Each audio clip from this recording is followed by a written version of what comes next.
जीवन जल्लोष में आपका स्वागत है। श्रीखंड महादेव कैलाश यात्रा इस वर्ष 2025 में 10 जुलाई से 23 जुलाई तक चलने वाली है। यात्रा के ऑनलाइन रजिस्ट्रेशन शुरू हो चुके हैं। ऑनलाइन रजिस्ट्रेशन के लिए srikandyatra.hp.gov.in इस वेबसाइट पर जाकर कर सकते हैं। ऑफलाइन रजिस्ट्रेशन यात्रा मार्ग में शिंगाड़ में होता है। यहीं पर मेडिकल चेकअप भी होता है। मेडिकली फिट होने पर ही आगे यात्रा पर जाने दिया जाता है। रजिस्ट्रेशन फी 250 लगती है। अगर आपको इस वर्ष या आगे कभी श्रीखंड महादेव जी की यात्रा करनी है तो पूरी स्टेप बाय स्टेप जानकारी देने जा रहा हूँ। श्रीखंड महादेव जी हिमाचल प्रदेश के जाओ गांव के पास के एक पहाड़ी पर 18,570 फीट की ऊंचाई पर 75 फीट ऊंचा प्राकृतिक शिवलिंग बना है। जाओ गांव से 35 किलोमीटर की पैदल चढ़ाई कर श्रीखंड महादेव जी के शिवलिंग के दर्शन होते हैं। जाओ गांव से श्रीखंड महादेव जी तक चढ़ाई कर जाओ गांव वापसी में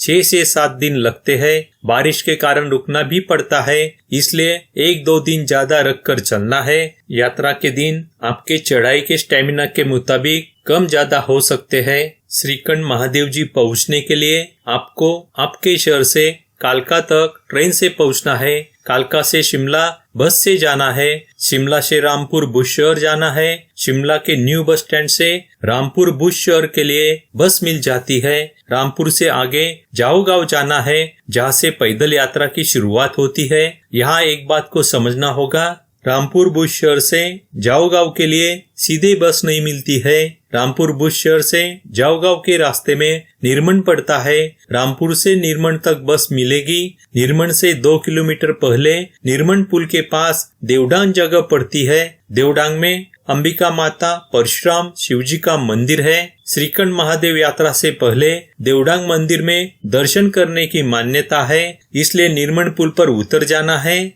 देवडांग से जाओ गांव जाने के लिए शेयरिंग टैक्सी मिल जाती है। अगर जाओ गांव तक सीधे टैक्सी नहीं मिलती है तो बागी पुल तक टैक्सी से जाना है और बागी पुल से शेयरिंग टैक्सी से जाओ गांव जाना है। सुनने में जाओ गांव तक पहुंचना आपको काफी कठिन लगता होगा, लेकिन असल में भोले बाबा की कृपा से बड़ी आसानी से जाओ गांव तक पहुंच जाते हैं। पहला पड़ाव जाओ गांव में होगा। जाओ गांव में रुकने के लिए होम स्टे बने हैं और यात्रा के समय जाओ गांव में भंडारे में रुकने और खाने पीने की सुविधा मिलती है। जाओ गांव में आपको एक दिन रात्रि में विश्राम करना है और दूसरे दिन सुबह 5 बजे पैदल यात्रा की शुरुआत करनी है। जाओ गांव से 3 किलोमीटर की दूरी पर शिंगाड़ जगह आती है। शिंगाड़ में आपका ऑनलाइन रजिस्ट्रेशन, मेडिकल चेकअप होगा। अगर आप ऑनलाइन रजिस्ट्रेशन करके नहीं आए हैं तो शिंगाड़ में ऑफलाइन रजिस्ट्रेशन और मेडिकल होगा। शिंगाड़ में भी भंडारे में रुकने की व्यवस्था रहती है। दूसरा पड़ाव शिंगाड़ से 12 किलोमीटर की दूरी पर थाचड़ू जगह आएगी। थाचड़ू में रुकने के लिए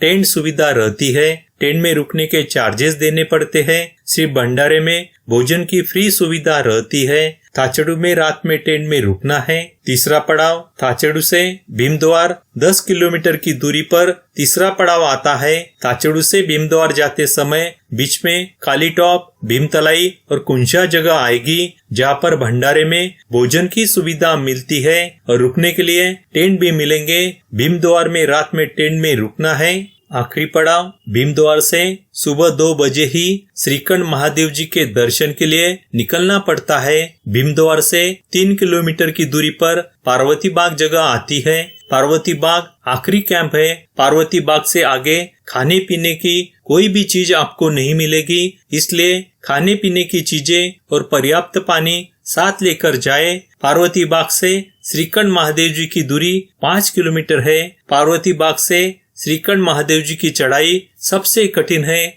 यहाँ लो ऑक्सीजन की दिक्कत होती है। श्रीखंड महादेव जी के दर्शन के लिए सुबह 12 बजे से पहले पहुंचना जरूरी होता है। 12 बजे के बाद यहाँ का मौसम बिगड़ने लगता है, इसलिए पार्वती बाग से सुबह 9 बजे के बाद आगे जाने नहीं दिया जाता है। श्रीखंड महादेव जी के दर्शन के बाद जिस रास्ते से आप ऊपर पहुँचे थे उसी रास्ते से आपको वापसी करनी है। वापसी में भीमद्वार, थाचड़ू में रुकना है और जाओ गांव पहुँचना है। जाओ गांव से रामपुर और रामपुर से शिमला और शिमला से कालका और कालका से आपके शहर वापसी करनी है। श्रीखंड महादेव की यात्रा सबसे कठिन यात्रा मानी जाती है।